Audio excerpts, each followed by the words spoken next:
আসসালামু আলাইকুম, physics mentors পাঠশালায় তোমাকে স্বাগতম। এখন আমি দেখাবো যে ফাংশনের ডোমেইনস ও রেঞ্জ নির্ণয়।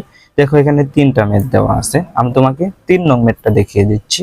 আর গেলে WH, এগুলা তুমি চেষ্টা করবা, যদি না পাও আমাকে বলবা, আমি ইনশাআল্লাহ সলভ দেখিয়ে দিব। দেখো 3 নং মেথডটা দেখে নেওয়া যাক। দেখো এখানে 3 নং মেথডটা দেওয়া আছে, যে এখানে কি দেওয়া আছে, ফাংশন অফ এক্স দেওয়া আছে, এক্স বাই কি এক্স মডুলাস দেওয়া আছে। এখন দেখো আমি কি নিব, এক্স কি নিব, প্রথমে ঋণাত্মক নিব। এক্স এর মান কি শূন্য চাইতে কি হবে, ছোট হবে। যখন ছোট হবে এখন কি মান, ঋণাত্মক মান, তাহলে কি এক্স মাইনাস কি হবে, এক্স হবে। তাহলে কি এক্স এক্স চলে যাবে, তাহলে কি থাকবে, -1 থাকবে। এখন দেখো যদি ধনাত্মক হয় তাহলে কি হয়, এক্স বাই কি এক্স হবে, তাহলে কত হবে, 1 হবে। এখন দেখো এইখানে আমরা কি দুইটা মান পেলাম, একটা -1 আর একটা কত 1 পেলাম। এখন দেখো আমরা কি লিখতে পারি, যদি ঋণাত্মক হয় তাহলে কি -1, যদি ধনাত্মক হয় কত হয়, +1 এটা হয়। এখন দেখো এইখানে যদি আমরা এগুলাকে লিখি তাহলে কেমন ভাবে লেখা যায়। দেখো x যেন x, তাহলে কি হবে, কি হয়েছে ভাইয়া, ঋণাত্মক হয়েছে। x এর মান কি এখানে ঋণাত্মক হয়েছে।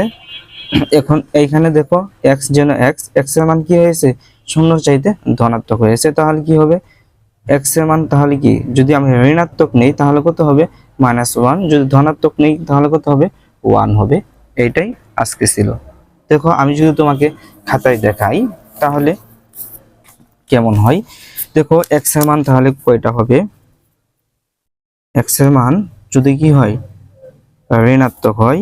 দেখো x এর মান যদি ধনাত্মক হয়, x এর মান যদি কি x এর সমান হয়। এখন দেখো আমরা লিখতে পারি যে ধরি function of x x by x modulus. এখন দেখো যদি আমি এখানে কি শূন্য ধরি, x এর মান যদি কি হয় শূন্য সমান হয়, তাহলে কি হবে 0/0। তাহলে কি হবে, এটা কি কোন ফাংশনে পড়লো না, তাহলে কি এটা অনির্ণয় আকার, অনির্ণয় আকার, এটা কি ভাইয়া, অনির্ণয় আকার। এখন দেখো যদি আমি ঋণাত্মক মানটা নেই তাহলে কি হয়, ফাংশন অফ এক্স, এটা কি নিলাম ভাইয়া, ঋণাত্মক নিলাম, এটা চলে যাবে, তাহলে থাকবে কি -1 থাকবে। তাহলে কি এই শর্তটা আমি লিখে দেই, যখন এখানে লিখে নেই,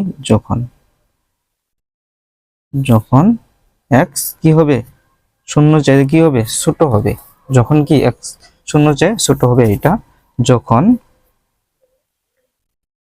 কি হবে, x এর মানটা শূন্য চাইতে বড় হবে বা কি ধনাত্মক হবে। যখন কি ধনাত্মক হবে তখন কত হবে, function of x by x, তাহলে এখানে কত হবে, দেখো তো 1 হবে। তাহলে কত হবে, 1 হবে। যদি আমরা এখানে লিখি তাহলে কেমন ভাবে লেখা যায়, দেখো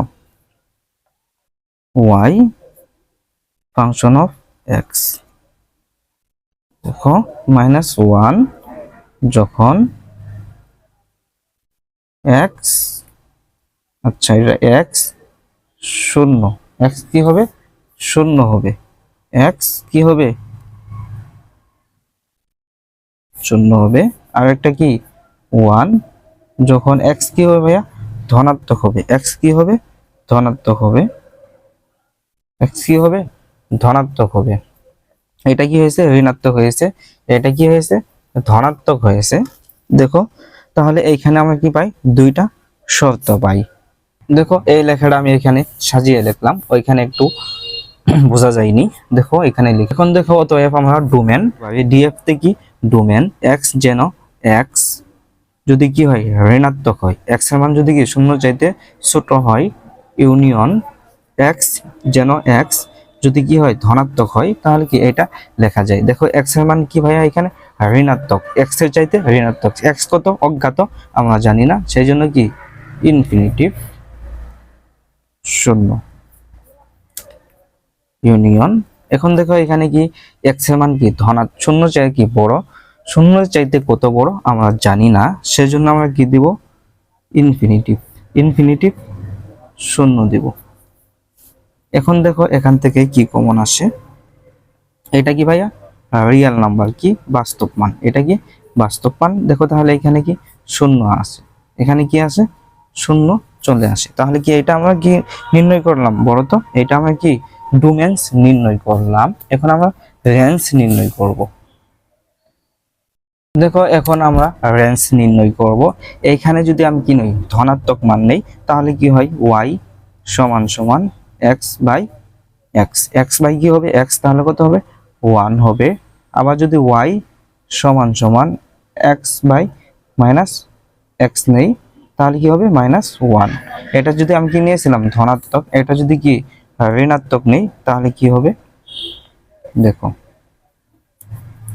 ঋণাত্মক নিলে কি হয় -1, ধনাত্মক নিলে কত আসে 1 আসে। অতএব আমি কি লিখতে পারি যে রেঞ্জ আর এফ থেকে কি রেঞ্জ দেখো -1 থেকে কত 1, এটা কি আমাদের অ্যানসার, এটা কি আমাদের অ্যানসার।